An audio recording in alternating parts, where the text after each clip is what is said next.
the grapes. Once a fox wandered across the jungle in order to get some food. It was very hot and the fox was very hungry. He looked somewhere but he couldn't find anything that he could eat. His stomach was very hurt by now, but he continued his search. Soon he spotted a vineyard that was laden with big juicy grapes. He looked around and saw no one.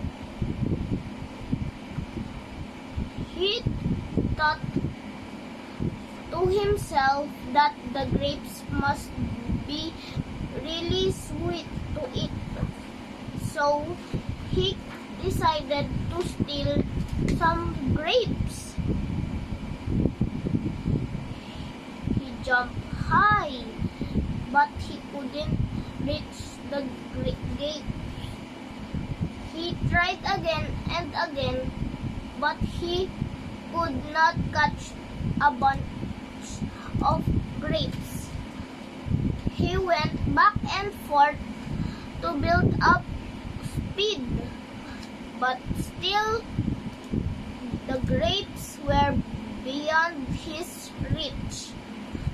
The grapes were too high, but he refused to give up. He tried a few more times and jumped high in the air, but he couldn't reach the grapes. It was getting dark. The fox was very angry. He finally gave up as his legs started to hurt. Walking away, he said, "I'm sure the grapes are sour. I am wasting my time and energy on them."